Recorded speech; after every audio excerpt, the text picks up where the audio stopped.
On est parti.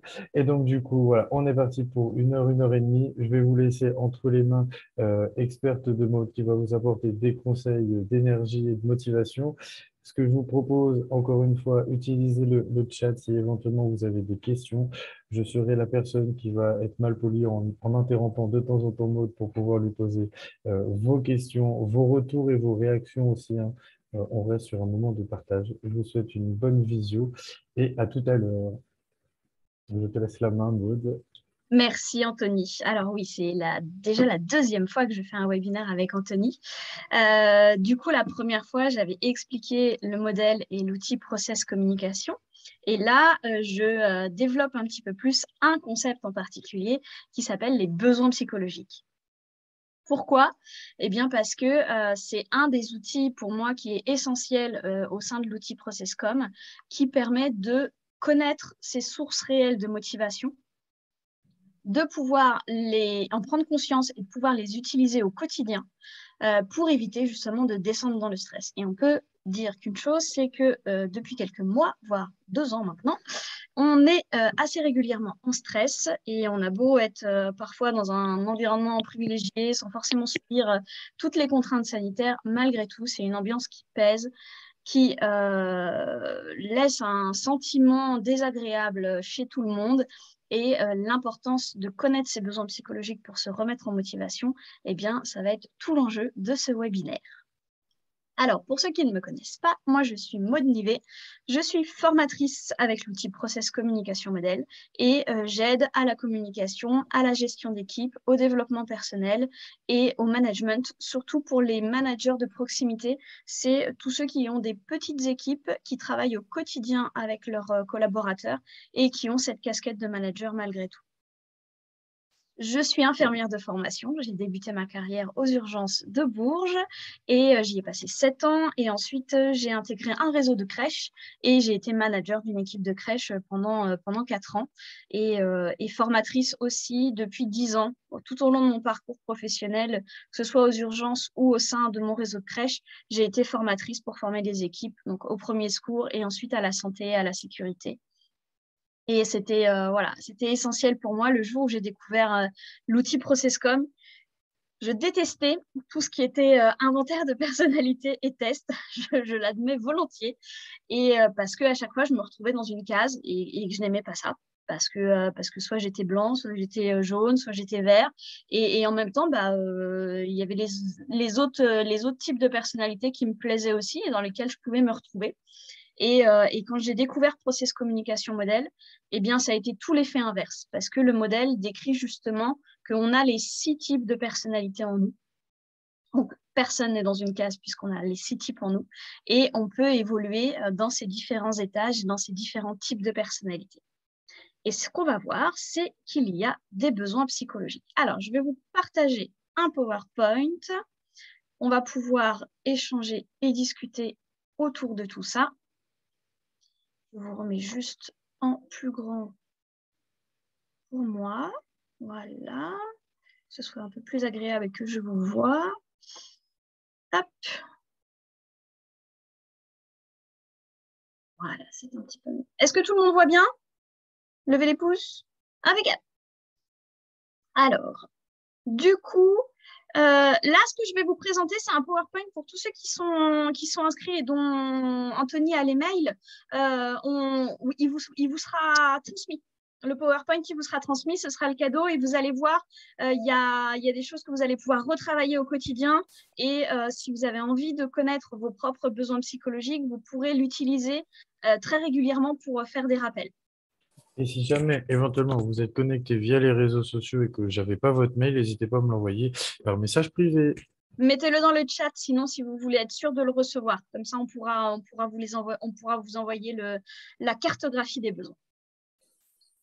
Alors, comme je vous le disais, l'outil Process Communication Model, il a été développé dans les années 70 par un psychologue américain, T.B. Keller, qui du coup était un expert de l'analyse transactionnelle et qui a découvert que les comportements sous stress étaient observables, prévisibles et évitables. Il a vraiment développé cette technique-là Ces études, comme je le mets dans le PowerPoint, elles ont été subventionnées par la NASA parce qu'en fin de compte, il a été repéré par le psychiatre qui à l'époque, dans les années 80, était en pleine expansion de la conquête de l'espace. Et le but du jeu, c'était de cerner les meilleurs profils qui allaient pouvoir s'entendre dans une navette spatiale, voire dans une station sur des voyages spatiaux de plusieurs mois, en réussissant à s'entendre et sans s'entretuer.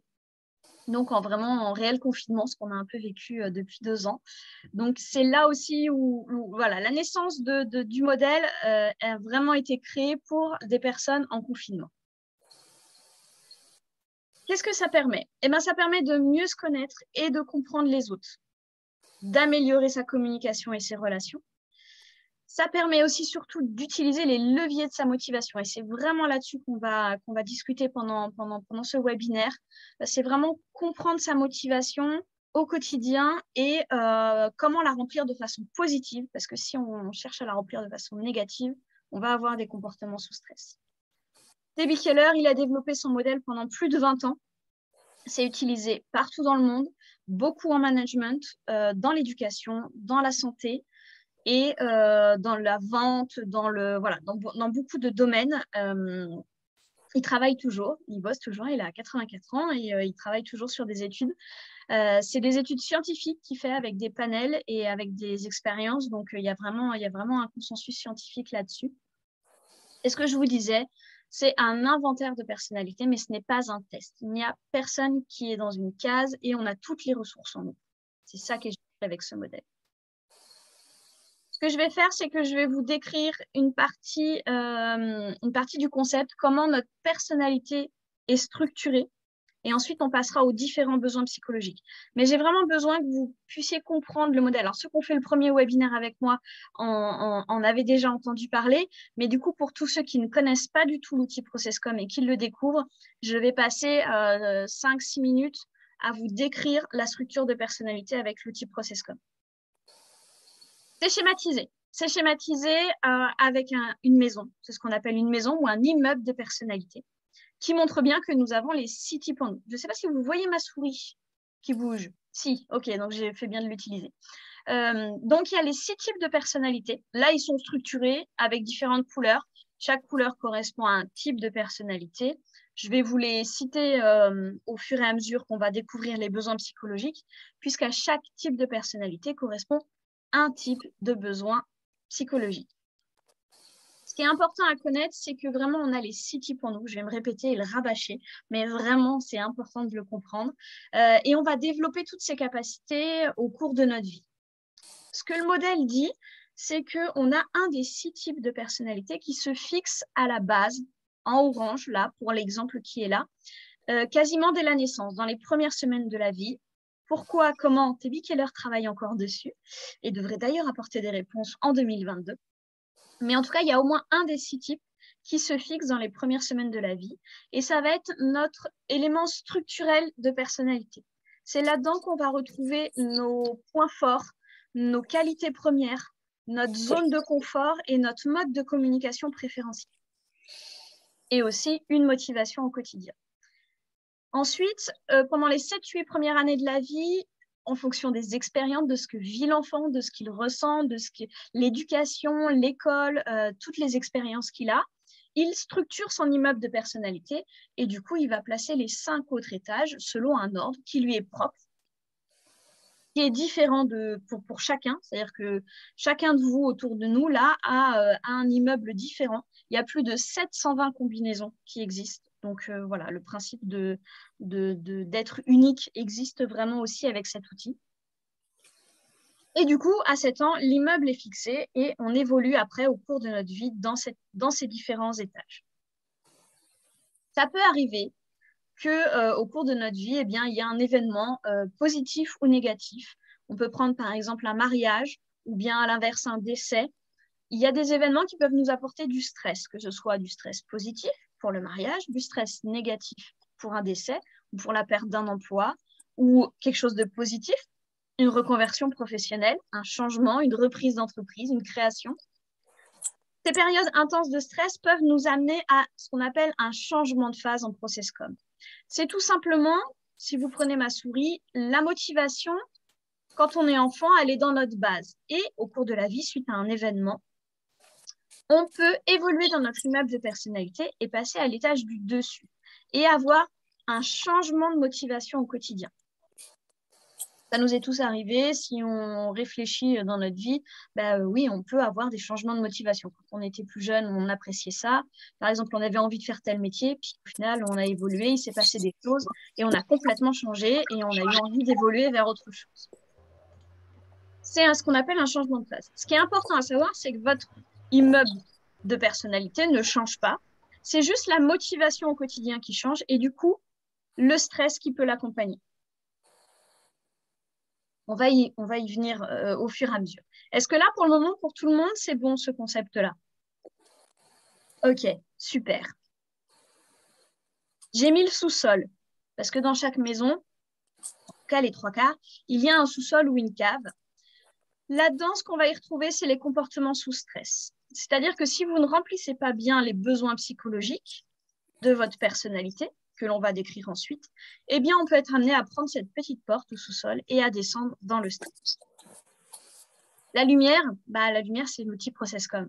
C'est celui qui, quand vous descendez à la cave et que vous êtes en stress, va vous permettre d'allumer la lumière, d'éclairer un peu la cave, de voir où sont les cartons qui sont moisis, de voir où est-ce qu'on pourrait ranger les affaires, faire du tri, regarder un petit peu, faire un état des lieux de ce qui se passe dans notre stress et de pouvoir ranger ensuite. La lumière dans la cave, c'est vraiment l'outil ProcessCom qui aide à décrypter une fois qu'on connaît correctement sa personnalité et qu'on en a pris conscience. Alors, je vous rassure, vous connaissez tous vos points forts, vos qualités et votre personnalité. Généralement, quand on fait son inventaire de personnalité, on connaît très bien sa base, on connaît ses motivations. Après, il y a des caractéristiques secondaires, les étages qui sont supérieurs, qui sont classés selon un différent ordre et différentes puissances, qui nous aident à vraiment prendre pleinement conscience de notre structure de personnalité. Est-ce que ça va? Je ne vous perds pas, parce que c'est des concepts qui peuvent être un peu intenses. OK. Recharger ses batteries, le fond du sujet pour aujourd'hui. C'est une chose, et pour moi, c'est vraiment la chose la plus importante du modèle ProcessCom, c'est comment on recharge ses batteries. J'ai une question pour vous. Quand votre téléphone portable, que l'on voit là, il affiche 5% de batterie, qu'est-ce que vous faites? Il y a quelqu'un qui veut prendre la parole ou qui le met dans On le attend chat. les réponses. Je recharge. Qu'est-ce qu'on fait? Je recharge. On le recharge. Exactement. Pareil avec un ordinateur portable. C'est ça. Exactement. Est-ce que vous le faites pour vous? Ah oui, je le fais pour moi, oui. Ah, ça c'est bien. Ça j'aime. Ah oui, parce qu'en fin de compte, après, je suis en stress. Exactement. Exactement. Et en fait, beaucoup de personnes, quand on rentre dans un processus de stress, on oublie de faire attention à soi, on oublie de prendre soin de soi, on est dans le rythme du boulot, dans les responsabilités, dans le rythme de la maison, qu'on ait des enfants ou non, on a une maison à gérer. Quand on a des enfants en prime, on a les devoirs, on a tout le reste, enfin voilà. On a les finances, la gestion, la voiture, la révision, les rendez-vous médecins. Et entre les deux, eh ben, on oublie un petit peu ce qui nous fait du bien et ce qui nous ressource.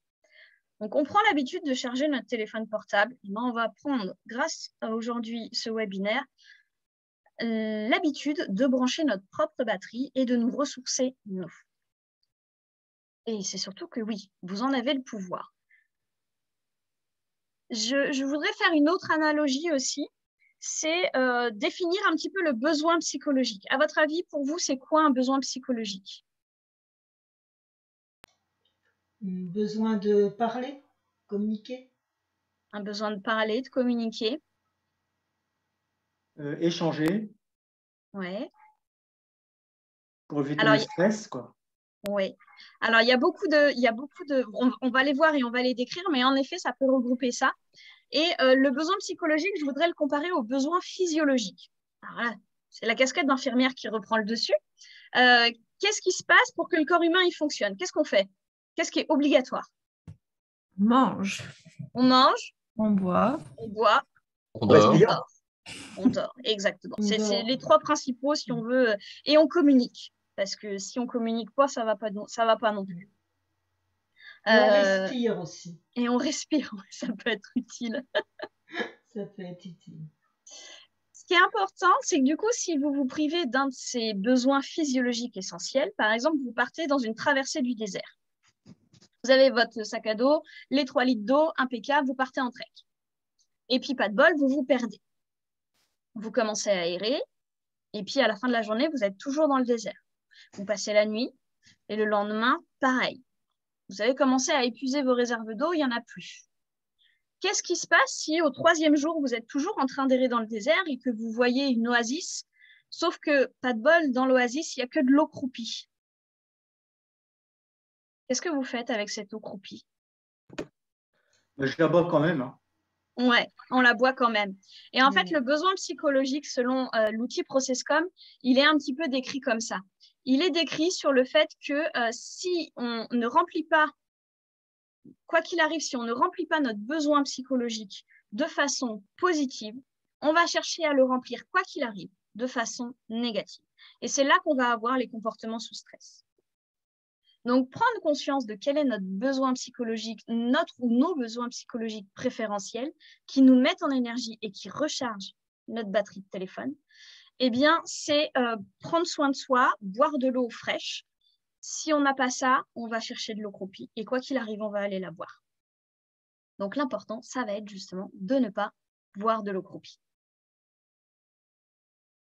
Quand vous aurez reçu le PowerPoint, vous pourrez réutiliser cette slide-là, mesurer pour vous l'importance des 8 besoins psychologiques, prendre ce que j'appelle votre ProcessCam, c'est s'observer soi et voir les comportements qui vous font du bien en fonction des différents descriptifs que je vais vous mettre et de vous poser la question, est-ce que ça vous recharge correctement, un peu, beaucoup ou pas du tout? Je vais arrêter le PowerPoint. Hop.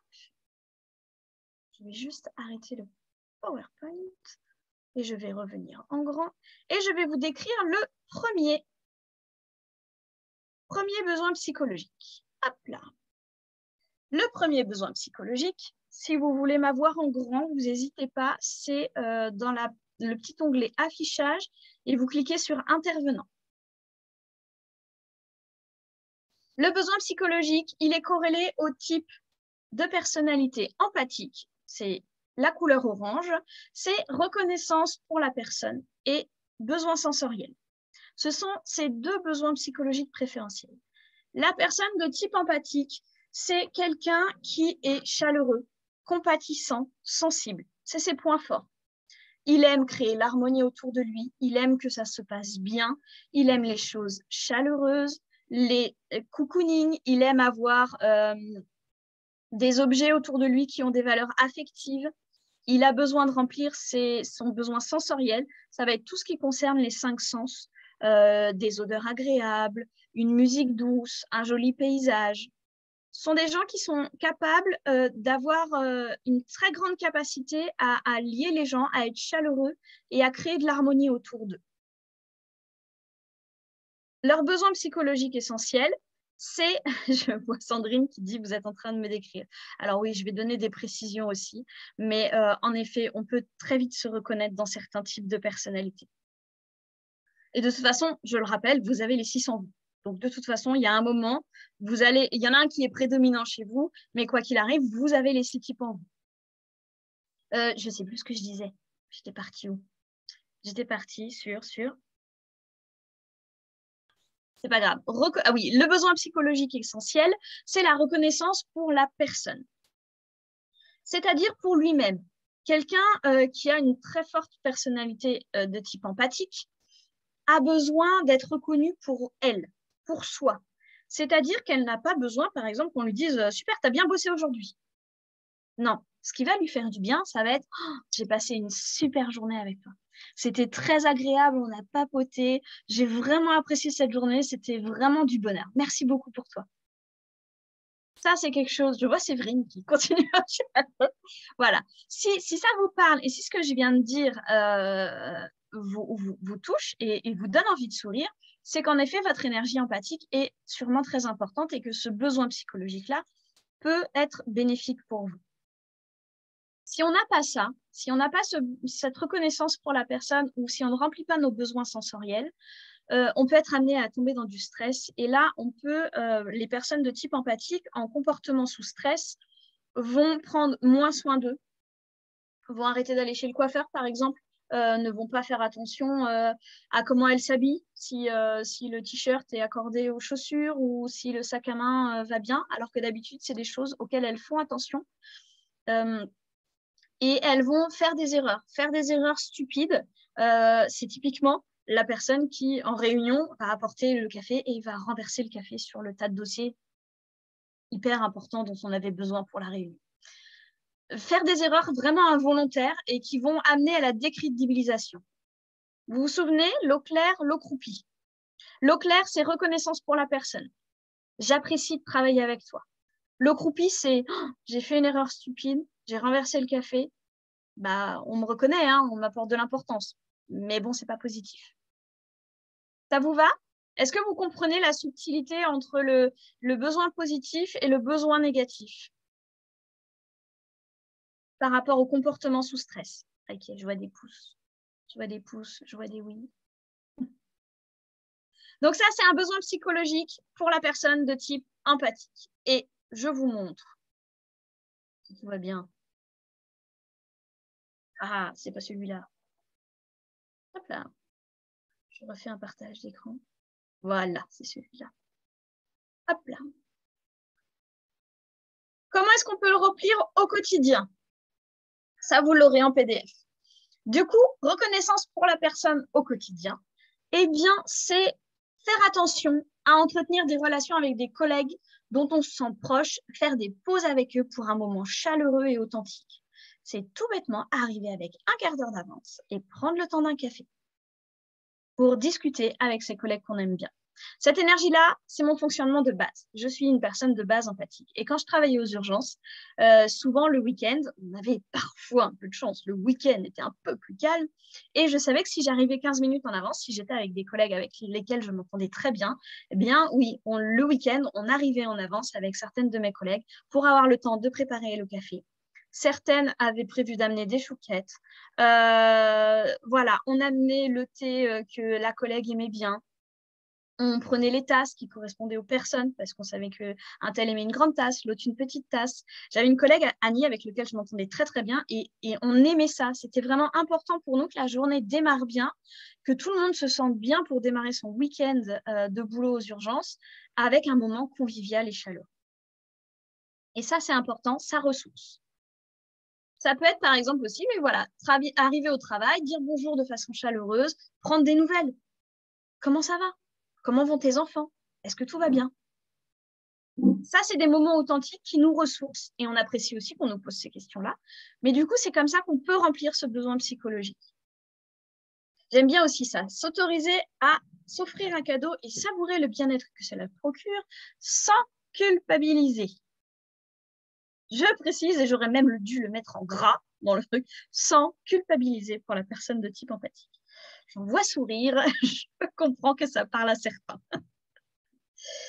On peut aussi le remplir, ce besoin, voilà, en s'autorisant à prendre soin de soi et savoir que c'est la meilleure façon de donner ensuite du bien-être aux autres. Vraiment, pour les personnes de type empathique, faire attention à ces besoins psychologiques, ça va permettre de prendre encore mieux soin des autres. Et ce sont des personnes qui ont la générosité et la facilité à prendre soin des autres. Et donc, du coup, c'est vraiment important pour se prendre soin des autres correctement de faire attention à soi. Voilà, et c'est ce que je disais dans le premier exemple, important de se sentir apprécié au sein de mon équipe ou avec ses collègues pour soi. Pas pour le travail qu'on accomplit, mais vraiment pour soi. Parce que notre personnalité est agréable. Le besoin spécifique sensoriel, c'est, comme je le disais, avoir des objets chargés de valeur affective. Les photos dans son casier, au boulot, sur son bureau, avoir une odeur qu'on aime bien, les huiles essentielles. Voilà, ça, c'est quelque chose qui est ressourçant et qu'il faut s'autoriser quand on est une personne de type empathique parce que c'est ressourçant pour nous. Écouter des musiques. Souvent, on écoute des musiques qui sont agréables et qui nous rappellent des choses et des souvenirs ou qui sont associées à des personnes. On aime cuisiner, partager avec les proches un bon repas. souvent la personne de type empathique, quand elle reçoit quelqu'un, elle sait qui n'aime pas les champignons, qui est allergique à tel aliment, qui mange des tomates. Et généralement, le repas est prévu en fonction. Parce que le but du jeu, c'est que tout le monde passe un moment agréable. Ça, c'est un de mes fonctionnements de base et je le fais tout le temps. C'est elle qui m'enseigne. Ça peut être tout simplement prendre un bain, s'octroyer un massage, le fameux bain. Vous savez, quand on dit ah, ben oui, bah, tu vas pas bien, prends du temps pour toi, prends un bain. Oui, ça marche pour les personnes de type empathique. On va voir que ça marche pas du tout pour d'autres. Et du coup, c'est important de l'entendre parce que souvent, on dit bah, ça va pas, prends du temps pour toi, prends un bain, fais-toi faire un massage. Oui, mais si c'est pas une personne qui a ces besoins-là, le bain, il va être totalement inefficace, ça va avoir même l'effet inverse.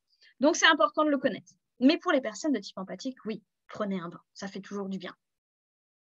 Assortir ses tenues, avoir une certaine harmonie sur soi, c'est des choses que les personnes de type empathique apprécient et font régulièrement. Est-ce que tout va bien pour ce type de personnalité? En tout cas, j'ai vu plusieurs souris, okay. Plusieurs hochements de tête, donc je pense que ça va pour le moment. Alors, je précise du coup, parce que c'est important pour ce type de personnalité empathique, c'est 30% de la population qui ont ce type de personnalité en base, donc en fonctionnement premier. 30% de la population, ça fait un tiers, hein. On est déjà pas mal. On va voir le deuxième type. Le deuxième type de personnalité, c'est le type bleu, que vous voyez derrière moi, et c'est le type analyseur. Le type analyseur, il a besoin de reconnaissance pour le travail productif, c'est-à-dire pour ce qu'il a produit. On n'est plus du tout sur la reconnaissance pour la personne. Là, il s'en fiche de savoir s'il est cool, s'il est fun ou s'il est sympa. Il veut juste qu'on lui dise « ton travail a été efficace ». Et il a besoin de structuration du temps. Ce sont des gens qui sont logiques, organisés, responsables. C'est leur point fort. Ils fonctionnent avec une perception du monde pensée factuelle. Ils sont logiques. Ils analysent, ils voient le monde à travers un petit peu des données. C'est les rois du fichier Excel. Ça fait toujours sourire quand je dis ça, mais c'est vrai. Ce sont des gens qui comprennent très, très bien les fichiers Excel. Moi, je suis admirative. Ce n'est pas mon fonctionnement premier. Et Excel me donne parfois des boutons. Mais ces personnes-là ont vraiment cette capacité logique, organisée et ont du coup en point fort ce type de fonctionnement. Les personnes de type analyseur, c'est 25% de la population. On est déjà sur, vous voyez, rien qu'avec deux types, on est déjà à 55% de la population en fonctionnement de base. C'est déjà pas mal. Le besoin de reconnaissance pour le travail, comment est-ce qu'on peut le remplir de façon positive? Eh bien, on va organiser sa journée de travail, planifier, avoir un agenda, avoir des to-do list ou un outil fonctionnel et pratique qu'on utilise. Je sais qu'il y a beaucoup de personnes en ce moment qui utilisent Notion, il y a Trello, voilà, tout ce genre d'outils d'organisation qui peuvent être hyper intéressants et qui sont vraiment des outils ressourçants pour les personnes de type analyseur qui aiment structurer et prévoir leurs choses.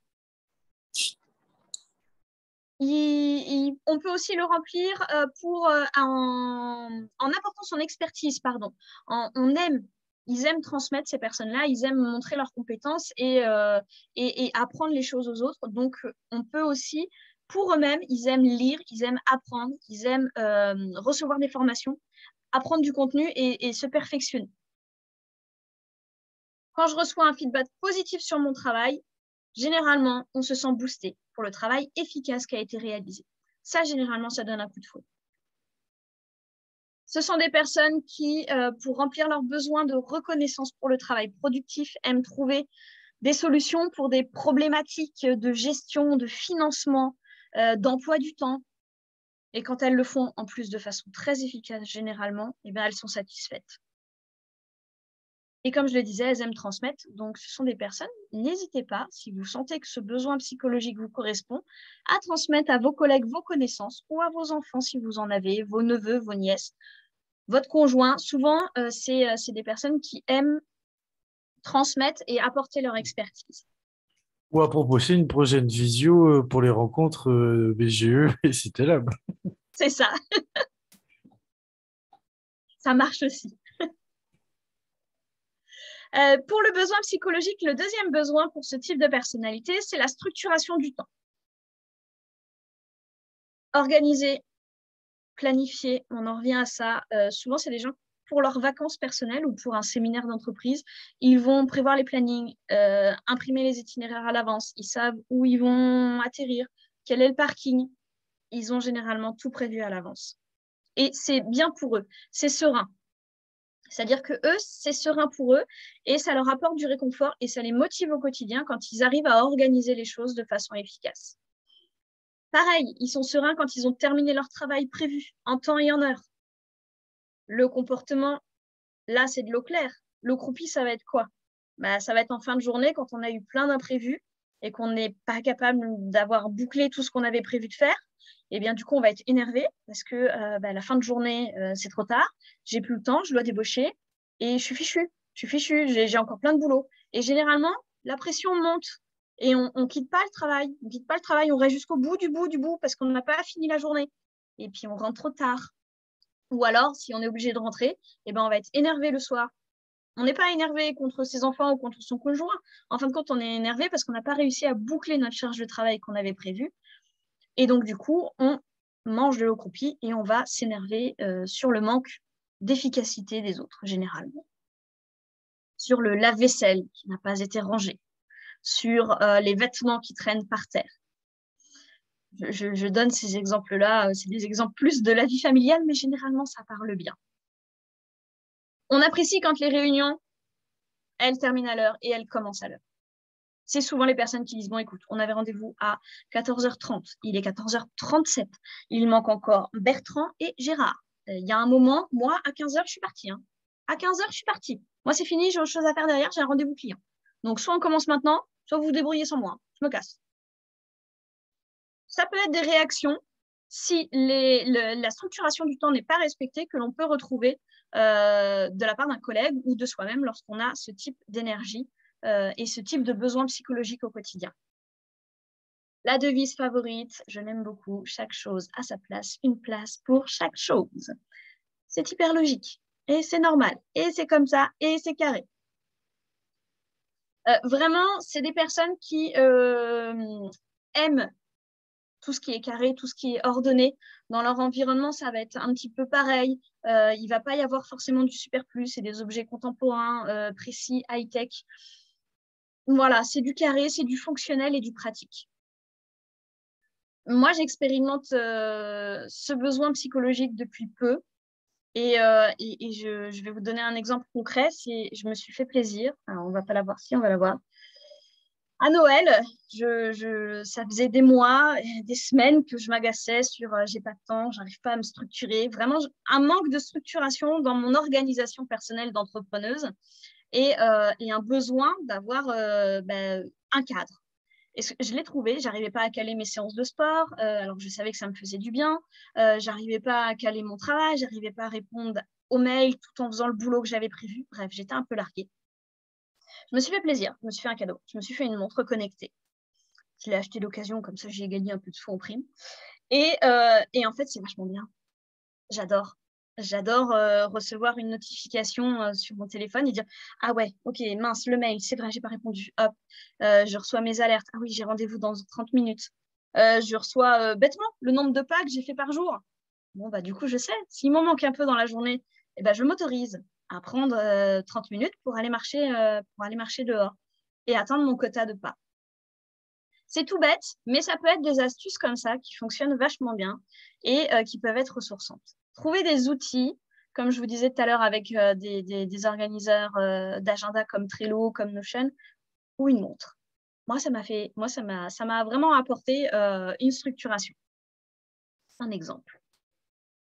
Est-ce que ça parle à certains chez Aurélie qui arrête de me décrire, Maud? Non, je ne vois pas du tout de quoi tu parles, Aurélie. Donc, du coup, est-ce que ça vous parle? Oui, justement, Aurélie, est-ce que l'on peut avoir ce type de fonctionnement organisé au quotidien, tout au contraire, en laissant place à la liberté? Oui, bien sûr, Christophe. Bien sûr, puisque vous avez les 6 types en vous. Donc, vous avez ce type de besoin-là qui peut être, bien sûr, au quotidien dans le travail. Et puis, j'ai envie de dire, la société nous demande quand même d'avoir une certaine production, une structuration. On a des objectifs au travail, on doit les remplir. Donc, forcément, on monte à cet étage-là. On a la capacité en nous de monter dans tous les étages. Au cours de notre journée, on fait d'ailleurs plusieurs fois le voyage dans nos étages. On peut être sur notre étage empathique, on peut être sur notre étage analyseur, on peut être sur les autres étages supérieurs, puis redescendre à l'empathique. Enfin, dans la journée, on évolue dans notre immeuble de personnalité plusieurs fois par jour. Et donc oui, il y a des moments et des circonstances où on va beaucoup plus être sur du type analyseur quand on est au travail et qu'on a un boulot à rendre. Et puis, quand on est en vacances, on est beaucoup plus cool et on est sur un autre type de personnalité. Où on va, par exemple, sur le type empathique, profiter de nos proches, juste passer du temps à se détendre et à profiter de la plage. Ça serait bien la plage. Ça manque un peu la plage. Mais oui, tout à fait. On peut vraiment évoluer dans son immeuble de personnalité. Alors, on va passer au troisième type de personnalité. Hop, je rechange mon fond. Ici, il s'agit du type persévérant. Le type persévérant, c'est la couleur violette et le besoin associé, c'est le besoin de reconnaissance pour le travail, mais là pour le travail dévoué, et la reconnaissance pour les convictions. Je vais faire un petit focus, sur la reconnaissance pour le travail. C'est le même que pour le type analyseur, mais pour le type analyseur, on va être sur la production et sur les compétences et la capacité. Pour le type persévérant violet, on est sur l'engagement dans le travail. En exemple, je vais vous donner quelqu'un qui part à la retraite. Quelqu'un qui part à la retraite, s'il est sur une personnalité de type analyseur bleu, comme on vient de voir juste avant, on va lui dire merci. Merci pour les 40 ans au sein de ton entreprise où tu as accompli un travail de qualité, où nous avons réussi à décrocher d'énormes contrats et de gros clients très intéressants. Merci pour tes capacités d'analyse et de structuration qui ont réussi à faire monter et grimper cette entreprise. Par contre, pour la personne de type persévérant, la reconnaissance pour le travail, on va le formuler autrement quand il part à la retraite. On va lui dire merci. Merci pour ton engagement dans la société. Merci d'avoir porté les valeurs de l'entreprise pendant près de 40 ans. Grâce à toi et à tes capacités à transmettre et tes capacités de conviction, tu as réussi à décrocher de gros clients et à faire grimper en compétence cette entreprise. Vous voyez la différence? Pour l'un, on va être sur la production et les compétences qu'il a acquises et ce qu'il a accompli comme travail. Pour la deuxième personne de type persévérant, on va être sur l'engagement qu'il a mis et les valeurs de l'entreprise qu'il a portées. C'est-à-dire, c'est reconnaissance pour sa personne et pour son engagement. C'est la différence. Ce besoin-là, on va le remplir en appréciant et en recevant un feedback positif dans son engagement professionnel, s'impliquer dans son entreprise, dans son travail, adhérer aux valeurs, s'engager dans une association. Important pour moi de mettre du sens. Ce sont des gens qui ont vraiment besoin de mettre du sens dans leur travail. Je vais parler de certaines collègues que j'avais dans mon réseau de crèche, des directrices de crèche, notamment des éducatrices de jeunes enfants, qui mettaient un sens profond dans leur travail. Elles étaient convaincues de l'éducation pédagogique et des valeurs que l'on portait dans notre réseau de crèche, la bienveillance, la bientraitance, et c'était important pour elles. Elles ne pouvaient pas ne pas le faire vivre au quotidien, cet engagement professionnel. Et elles portaient vraiment ces valeurs-là au quotidien dans leur travail. Elles étaient sur cette énergie-là et un besoin de reconnaissance pour le travail et de reconnaissance pour leurs convictions personnelles. Et donc, ces personnes, elles aiment souvent gérer les stagiaires, leur transmettre les valeurs de l'entreprise, les aider à comprendre pourquoi est-ce qu'on fait ce métier, qu'est-ce que ça apporte, la confiance en soi, la confiance au sein de son équipe, ou de sa famille, même avec ses proches, est hyper important pour ces personnes-là. S'ils n'ont pas confiance, ça ne matche pas. Et ils ont besoin de ça. Ce sont des personnes qui, en point fort, ont observateur, consciencieux et... Waouh, j'ai mangé le troisième. Je vous prie de m'excuser. Engagé, oui, engagé, je suis bête. Engagé, observateur et consciencieux. L'observation, vous allez la voir dans le comportement. Ce sont des gens qui, quand on les rencontre pour la première fois, peuvent avoir un temps d'observation, de recul. Ils regardent comment ça se passe. Et en fait, ils sont en train de regarder si, à travers leur système de valeurs et leur fonctionnement de valeurs, vous correspondez et est-ce qu'ils peuvent vous faire confiance. Et une fois que la confiance est là, il n'y a aucun souci. Mais le côté observateur, vous allez le voir là-dedans. Et puis, la reconnaissance des convictions. C'est important pour eux de donner leur avis, d'avoir des moments d'échange et de débat. Et donc, pour remplir ce besoin-là, il ne faut pas hésiter. Il ne faut pas hésiter à dire, moi, je pense ça sur ce sujet. Et vous, qu'est-ce que vous en pensez? En version positive, au clair, on va débattre et on va entendre et écouter l'autre. À l'inverse, si on n'a pas rempli correctement ce besoin-là de reconnaissance des convictions, la personne peut, à l'inverse, vouloir imposer ses convictions. C'est la version au croupi. Où du coup, elle va dire non, je ne suis pas d'accord avec toi, ce n'est pas possible. Et elle va chercher à imposer sa conviction et imposer son opinion. Ça, c'est du stress. C'est du stress. C'est pas positif. La personne, elle est dans son sous-sol et il va falloir qu'elle allume la lumière. C'est vraiment ça. C'est échanger de l'opinion de façon positive. Et quand on en est rendu à vouloir imposer ses convictions ou son avis, dans ces cas-là, on est en stress. J'aime bien la devise favorite que j'ai choisie et je trouve qu'elle résume vraiment bien le type persévérance. C'est ne jugez pas la journée en fonction de la récolte du soir, mais d'après les graines que tu as semées. Je reprends mon exemple avec mes collègues éducatrices de jeunes enfants. Voilà, ça c'est une citation qui leur colle. C'est pas la récolte du soir qui compte, c'est les graines qu'on a semées dans l'éducation. Et ça, pour toutes les personnes qui ont une forte énergie empathique, cette devise-là, normalement, elle vous parle. Et on a tous ce type-là en nous. Donc, on a tous un système de valeurs, tous des convictions. Donc, cette énergie-là, on la possède tous en nous. Pour certaines personnes, au quotidien, ça va être important de remplir ce besoin de reconnaissance. Est-ce que ça va? On profite. Hop là. Pas de questions? Où trouvez-vous les plannings que vous décrivez? Ah super. Et du coup, Aliciane a répondu. Et que la communication... Allez-y, c'est top. On fait le quatrième. Alors, le quatrième type de personnalité, c'est le type rêveur. Imagineur. Il a changé de nom. C'est le type imagineur. Imagineur, chez Keller Communication, je m'excuse, je fais un aparté. Chez Keller Communication, il y a eu un changement de nom pour 3 types de personnalités parce que c'était corrélé un petit peu de façon négative auprès des entreprises. La personnalité de type rêveur pouvait être pensée comme quelqu'un qui est toujours dans la lune, alors que pas du tout. Donc, le nom a été changé et maintenant, il s'appelle imagineur. Le principe est le même.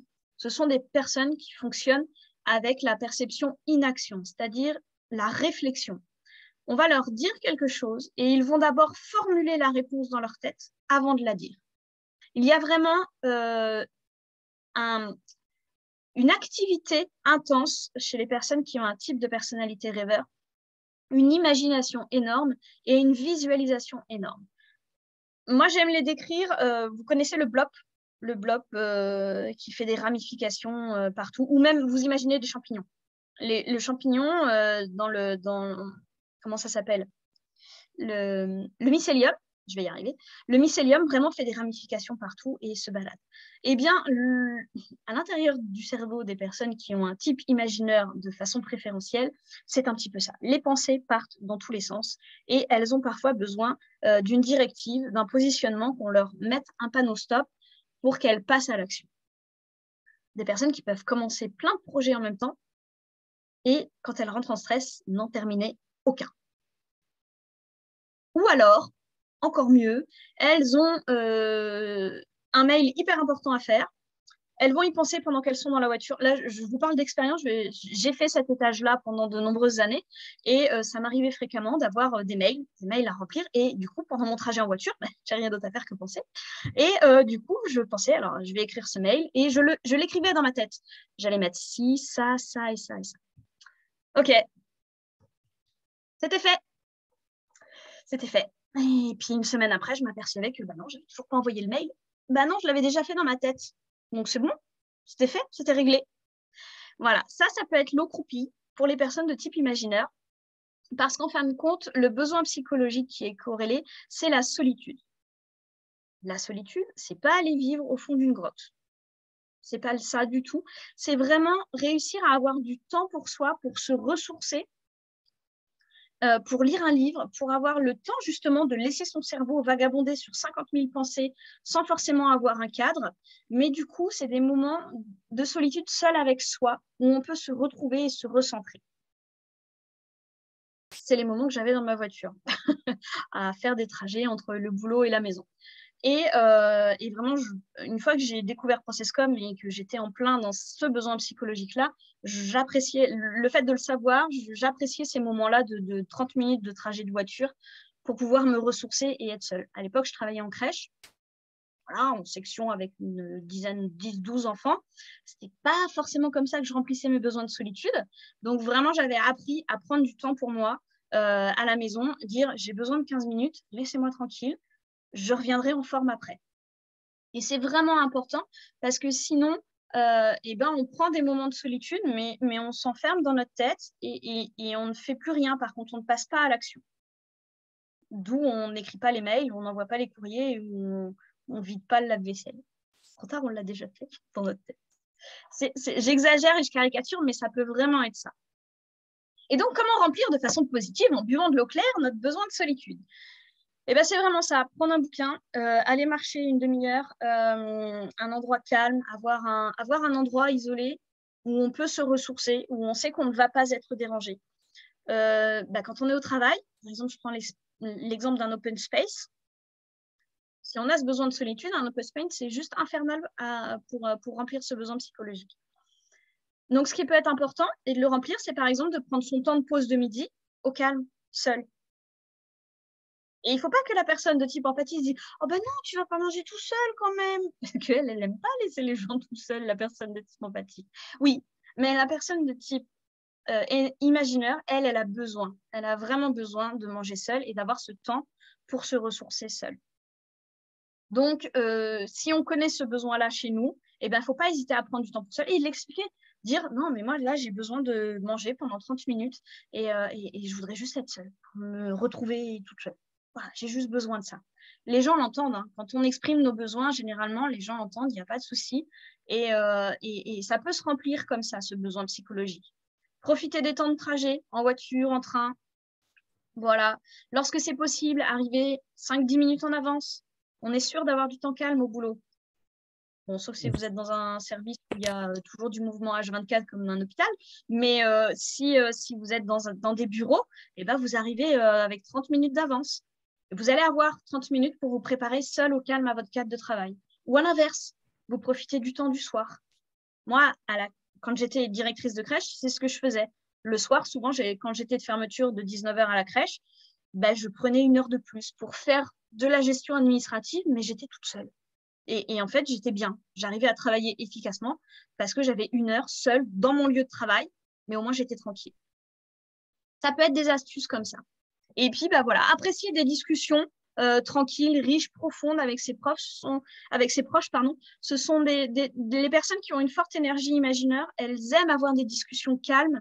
Et souvent, il y a une très forte capacité à se projeter et à visualiser. Donc, à visualiser des solutions, à mettre en perspective des choses. Et elles peuvent vraiment apporter un éclairage très constructif sur des projets, sur des problématiques qui peuvent être très, très intéressantes et qui sont importantes à ne pas négliger chez ces personnes-là. Est-ce que ça vous parle? Je regarde vite fait le chat. Oui, j'ai l'impression que ça parle. Alors, il y a Anto qui demande si l'option d'avoir un mix de tout ça, c'est aussi possible. Et il y a Sandra qui demande, qui en tout cas fait la remarque en disant que c'est parfois compliqué de le transmettre aux autres sans passer pour un extraterrestre ou un associable. Oui, c'est compliqué. Pour l'avoir vécu pendant 7 ans, oui, c'est compliqué. Après, les gens qui sont proches de vous, qui vous connaissent et qui vous apprécient, c'est les personnes qui vont l'accepter le plus facilement. Et dans le cadre du travail, c'est juste de l'expliquer. Moi, je sais que je l'avais expliqué pendant un entretien annuel à ma responsable.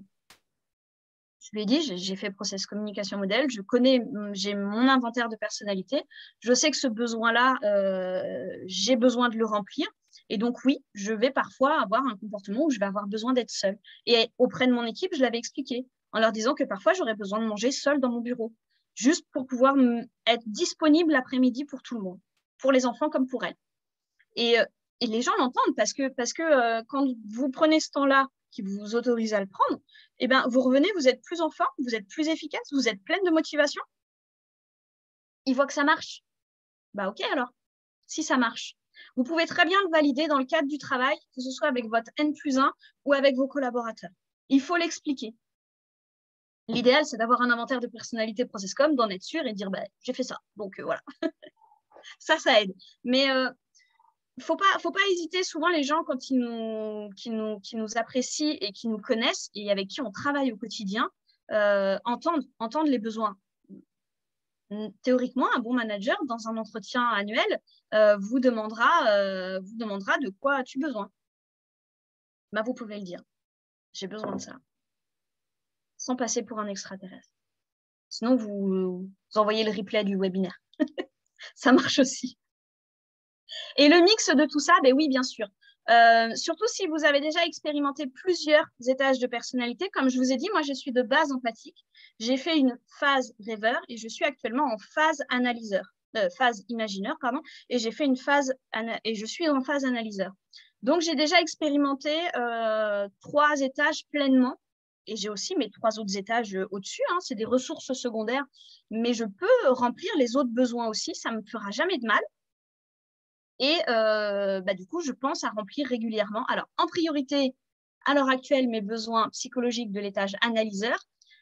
Mais cet étage-là, il y a encore 1 an, j'étais dedans et je prends encore le temps de le remplir régulièrement. Parce que je sens que parfois, j'en ai encore besoin. Et mes besoins de base, je les remplis au quotidien avec mes enfants, mes amis, mes proches. Voilà, ça, c'est comme boire. Le besoin psychologique de votre base, c'est comme boire de l'eau. Ça et manger. Vous le faites d'instinct, c'est comme un besoin physiologique. Vous savez comment le remplir, votre besoin psychologique de base. Vous avez pris l'habitude depuis tout petit, généralement. Donc oui, on a un mix de tout. Et n'hésitez pas à remplir tous les besoins psychologiques que l'on voit. Et d'ailleurs, c'est ce qui va être intéressant pour vous avec la cartographie des besoins, c'est que vous aurez les rappels par écrit et vous pourrez mettre si ça vous correspond un peu, beaucoup ou pas du tout.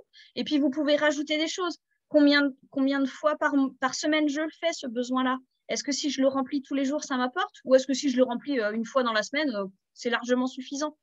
Ça vous permet de faire une classification et de noter quels sont les besoins les plus importants pour vous. Mais n'hésitez pas à justement tester tous les besoins psychologiques que vous aurez dans la cartographie.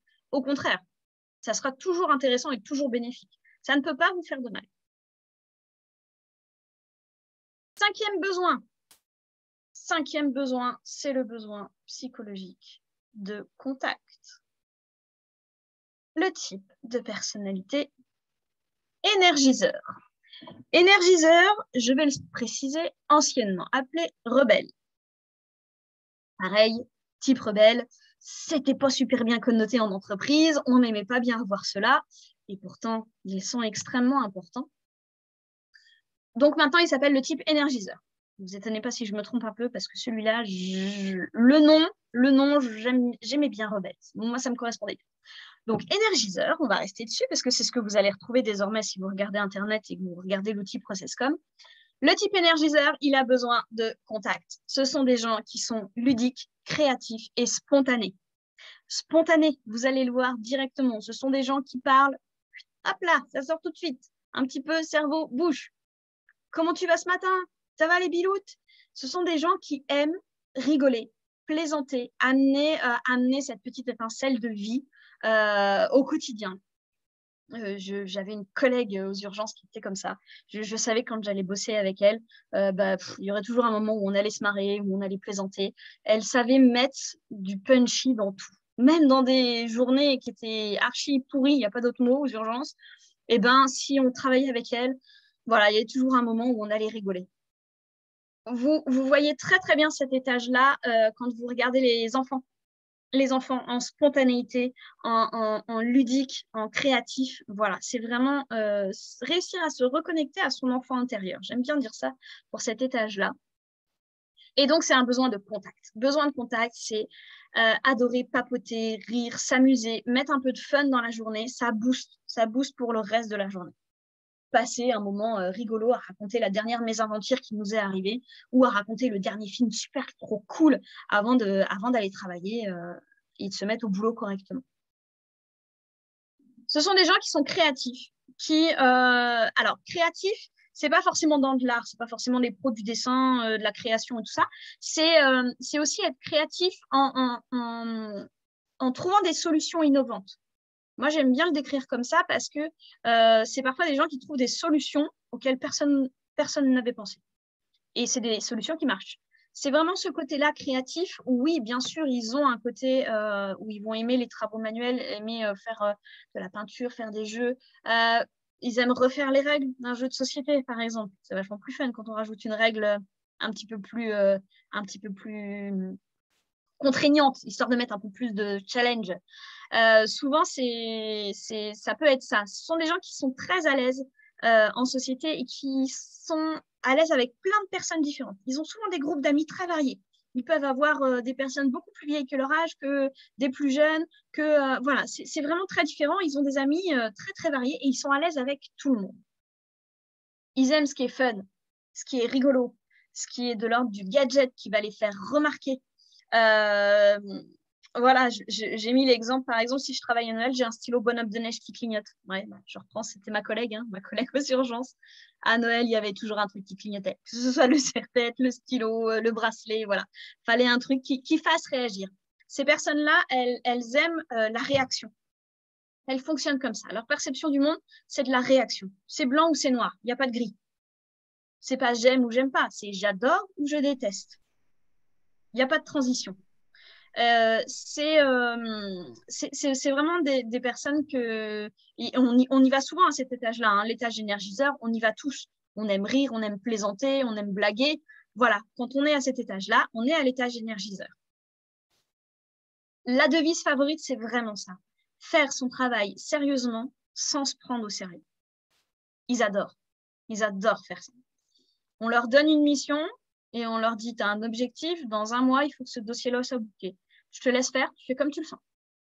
Oh, bah alors là, c'est nickel pour eux. C'est nickel. Ils vont le faire, hein. Nickel le boulot, ils vont le faire. Mais ils vont le faire comme ils veulent. En bossant de 22h à minuit, s'ils en ont envie. Du moment que ça ne rentre pas dans le cadre. Ils aiment ça. C'est comme ça qu'ils fonctionnent le mieux. Et ça peut être à utiliser. Est-ce que ça va pour ce type de personnalité? En stress, c'est des gens qui vont râler. En stress, elles vont chercher la réaction de l'autre, mais de façon négative, le croupi. Et donc, du coup, ce sont des gens qui vont râler. Vous allez les entendre en « j'y comprends rien à ce que tu me racontes. Hein? Quoi? Le dossier? Non, tu me l'as pas donné, le dossier. Attends, mais tu me parles de quel dossier, là? » C'est vraiment des gens qui vont bugger. Ils vont bugger. On ne va pas savoir exactement. Ils ne trouvent pas la solution, ils ne trouvent pas ce qu'ils veulent dire. Ils font des efforts, ils soufflent, ils soupirent. Ils rament en fait. Mais en fait, ce qu'ils veulent, c'est qu'on réagisse en face, qu'on rame à leur place. Du coup, si on réagit, qu'on rame à leur place, ils continuent à bord de l'eau croupie. Puis nous, on rame. Ça se voit bien avec les enfants. Les enfants, quand ils n'ont pas envie de faire leurs devoirs.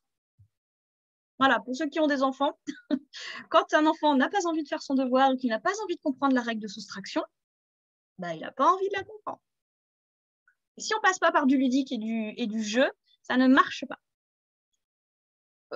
Pour illustrer ça vraiment, je vais prendre l'exemple justement de notre fille qui a une très très belle énergie énergiseur et qui un jour pour ses devoirs quand elle était plus petite avait les grands chiffres à écrire. Par exemple 259.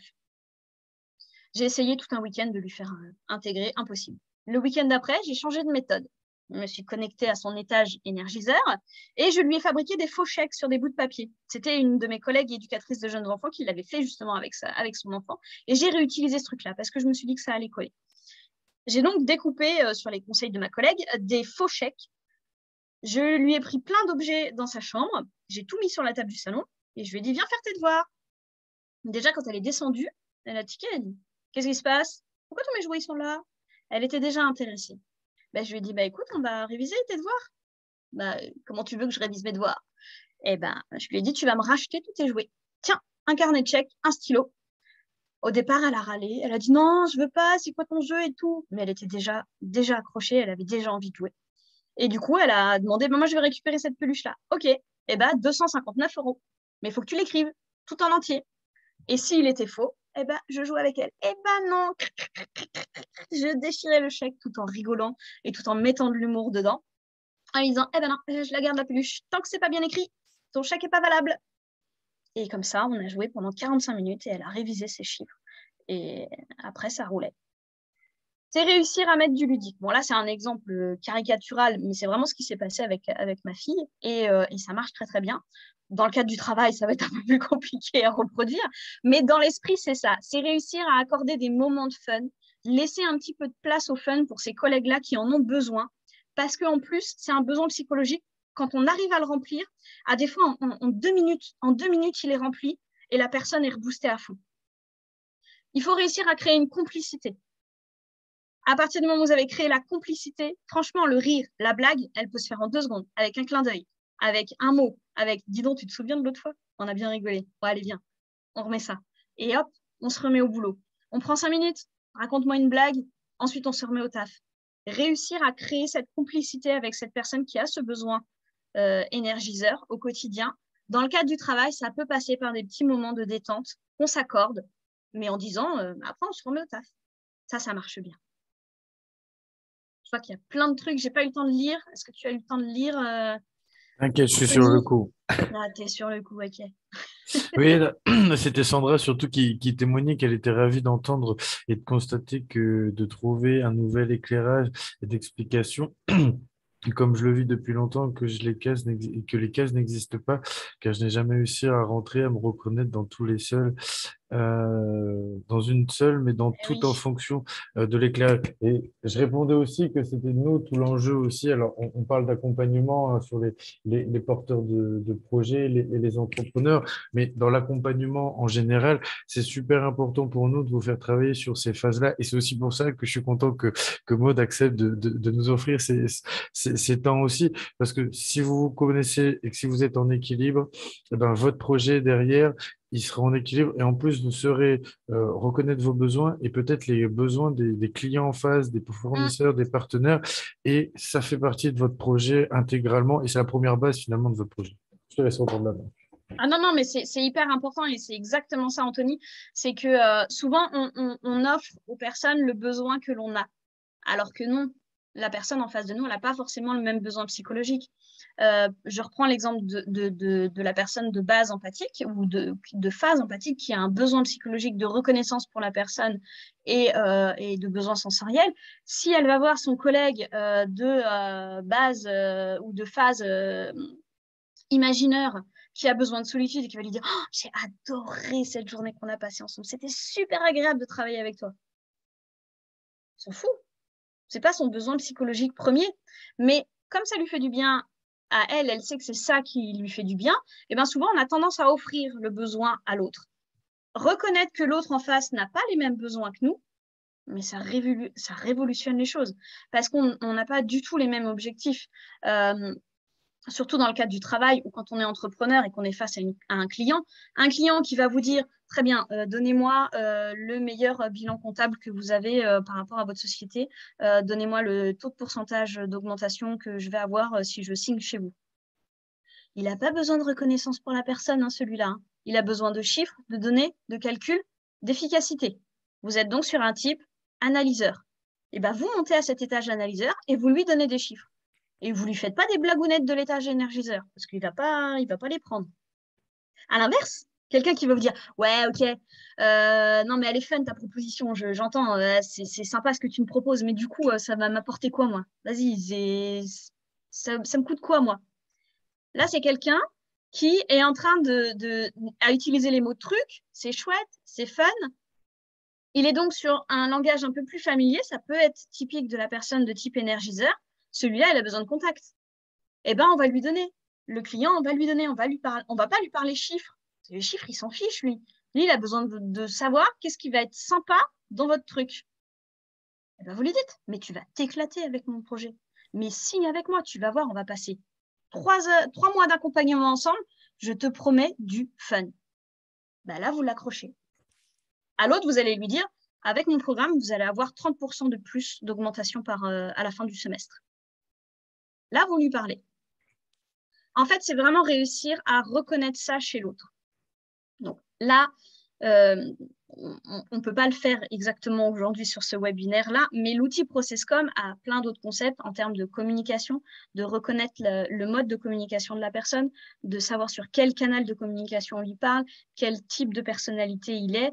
Ça s'apprend avec l'outil ProcessCom et ça peut apporter du plus-value dans le cadre de son travail. Mais là, on est sur les besoins psychologiques. Et donc, le 6e et dernier besoin psychologique, c'est l'excitation. Excitation, besoin d'action. Ce sont des gens qui sont sur un type de personnalité promoteur.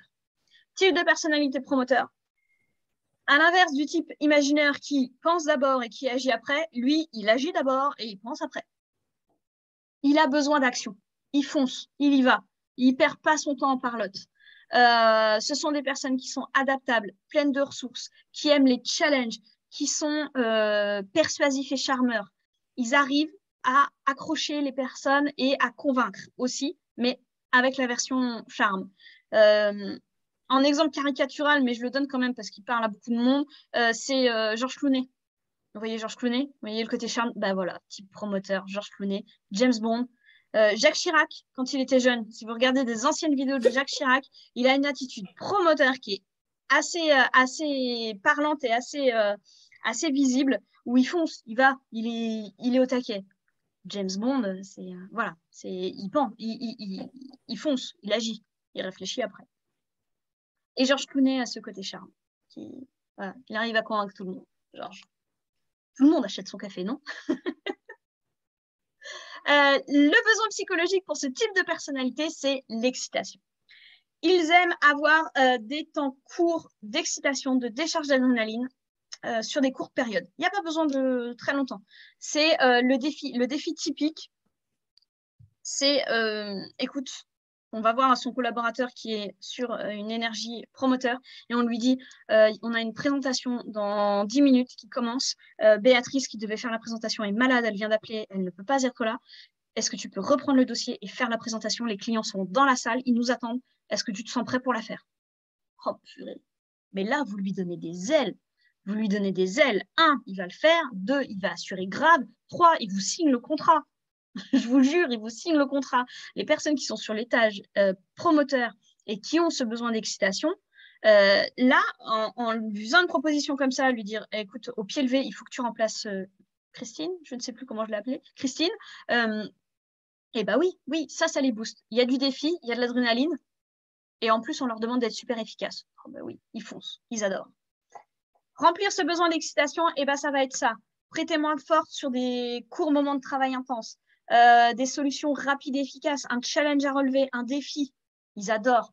Ce sont des gens qui sont souvent remplissent leurs besoins psychologiques d'excitation en faisant du sport, en faisant un sport de vitesse, qui aiment la moto, qui aiment le ski, qui aiment les sauts en parachute, qui n'ont absolument pas de frein à faire un saut à l'élastique ou un week-end à fond de sport. Vraiment, c'est des gens qui vont combler leurs besoins d'excitation aussi comme ça. Ils aiment stimuler la compétition et la performance. Et souvent, j'aime les décrire comme des caméléons. C'est vraiment ça. Le côté adaptable et plein de ressources, c'est vraiment ça chez ces personnes-là. C'est un côté caméléon. Ils sont bien dans toutes les situations et ils trouvent des situations tout le temps. Ils trouvent des solutions, tout le temps. Et la devise favorite, c'est je ne perds jamais. Soit je gagne, soit j'apprends. Quoi qu'il arrive, ils auront appris quelque chose. Ou alors, ils ont gagné. Ça, c'est le bonus. En stress, c'est des gens qui vont chercher l'excitation de façon négative avec de l'eau croupie. Eh bien, ça va être en réunion. 3 heures de réunion. Ah, personne de type promoteur qui est 3 heures en réunion, je vous jure, au bout déjà d'1h30, il commence à en avoir ras-le-bol. Eh bien, il peut chercher à mettre le bazar. À donner une réflexion, à dire à un tel, oh non, j'ai entendu les 2 autres causer de toi tout à l'heure à la machine à café, j'aurais pas aimé être à ta place. Je dis ça, je dis rien. Pourquoi? Parce qu'il va y avoir de l'action. Il va y avoir de l'action. Si on sème un peu la zizanie, qu'on va mettre un peu de bazar par-ci, par-là, il y a un moment, il va y avoir de l'action, il va y avoir du frites. Et ça, c'est de l'excitation. Ça, c'est un besoin négatif, un comportement sous stress, de remplir son besoin psychologique d'excitation. Ça peut arriver dans le cadre du travail. Est-ce que vous avez des questions? On vient de faire les 6 types de personnalité et du coup les 8 besoins psychologiques. Est-ce que vous avez des questions? J'en profite. Hop là, je regarde le chat. Pour l'instant, il n'y a rien. N'hésitez pas sur le moment. Vous êtes Oui, les posez des 22 questions, les 22 prenez en survivants au bout d'une heure où vous vous êtes 1h30 reconnus. même. 1h30 presque, Ouais, oui. on y est presque. Ça peut être aussi, est-ce que vous faites le parallèle avec votre projet entrepreneurial et puis effectivement cette connaissance de vous-même, ou si vous avez des questions sur les mécanismes, finalement, comment peut-être on allie le besoin, tu nous les présentes individuellement tous les 6, tu nous expliques qu'on a les 6, et finalement, comment dans une semaine on peut réussir à alimenter les besoins de ces 6 ces 6 profils sans avoir 6 fois de l'eau croupie. Ouais, et ben c'est justement ça, et c'est pour ça que c'est important que vous receviez aussi la cartographie des besoins que là je vous ai présenté, parce que c'est un support.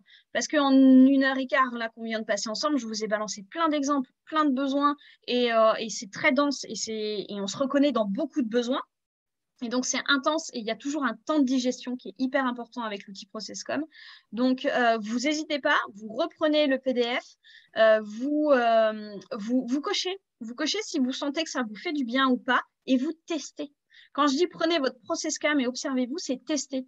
Si jamais vous vous mettez un défi, par exemple, comment est-ce que je peux remplir mon besoin psychologique d'excitation?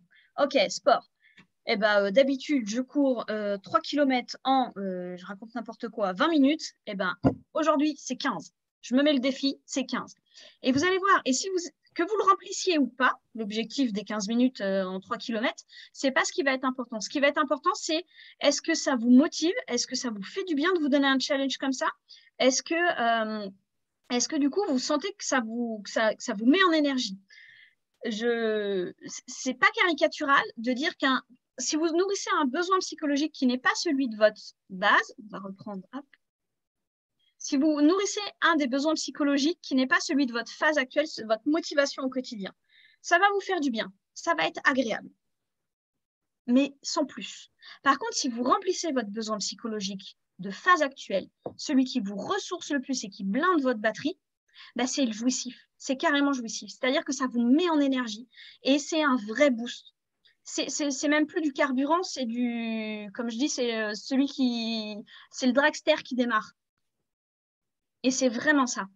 Vous allez vous apercevoir qu'il y a 1 ou 2 besoins psychologiques, parce que vous voyez, il y a des types de personnalités qui ont 2 besoins psychologiques, les 3 premiers qu'on a vus.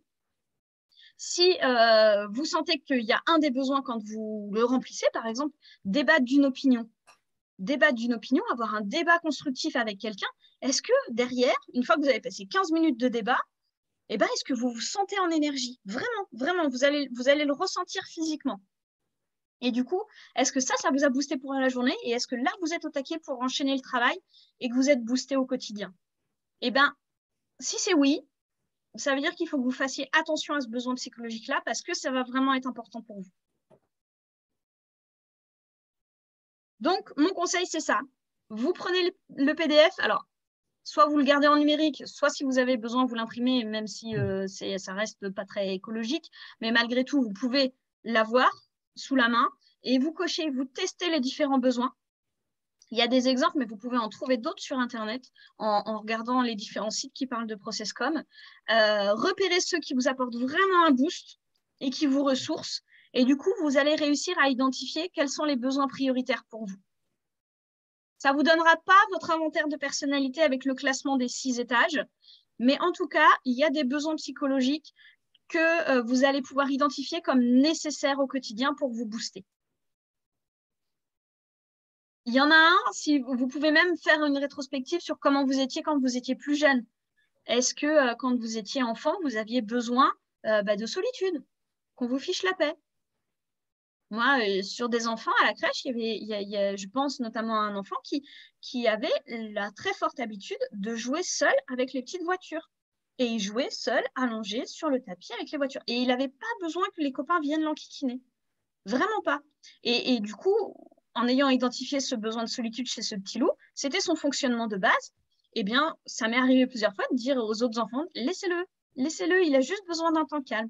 Et on lui offrait un temps calme. Quand on faisait une activité de dessin, eh ben, s'il avait envie, il se mettait sur une table seul. Et on le laissait faire. Parce qu'il avait ce besoin-là et que c'était ressourçant pour lui. Qu'ensuite, il revenait, 10 minutes après, eh ben, il était au taquet. C'est bon, il rejouait avec les copains, il était en interaction avec tout le monde, mais il avait pris son temps de solitude. Et ça, c'est hyper important à identifier chez soi. Chez les autres, c'est top parce qu'on peut leur offrir leurs besoins psychologiques, mais déjà chez soi, c'est hyper important. Voilà, j'ai terminé. Je termine, si vous voulez des infos sur la Processcom, eh bien, il y a mon site. Et sinon, je suis joignable aussi par téléphone. N'hésitez pas, on le redit, on vous enverra le PowerPoint avec les coordonnées de Maud, hein. Je le répète, c'est son activité, donc si vous voulez aller plus loin, effectivement, elle peut vous proposer plus de choses. Effectivement, pour répondre aussi un petit peu à Fernanda, mais je le dis aussi en règle générale à tous les porteurs, les entrepreneurs, on est des associations qui accompagnent les porteurs de projets et les entrepreneurs. Donc, n'hésitez pas à ressolliciter vos conseillers ou nous ressolliciter via cette visio si vous avez des besoins spécifiques. Je regardais Fernanda qui parle un petit peu d'isolement, ou en tout cas de boost parce qu'elle vient de s'y matriculer. On est là pour ça, donc n'hésitez pas. Vous serez jamais seul et vous avez des outils comme Maud qui peuvent vous aider en plus à être en boost, à être en réseau. Donc n'hésitez pas. Si vous avez besoin par mail, etc. Moi, j'ai vos adresses mail normalement. N'hésitez pas à me laisser votre adresse mail pour qu'on vous envoie tout ça et à nous solliciter. Et si vous n'avez pas de questions, eh bien, je vais vous souhaiter une belle fin d'après-midi jusqu'à notre prochaine rencontre des BGE ici de là. Merci à vous.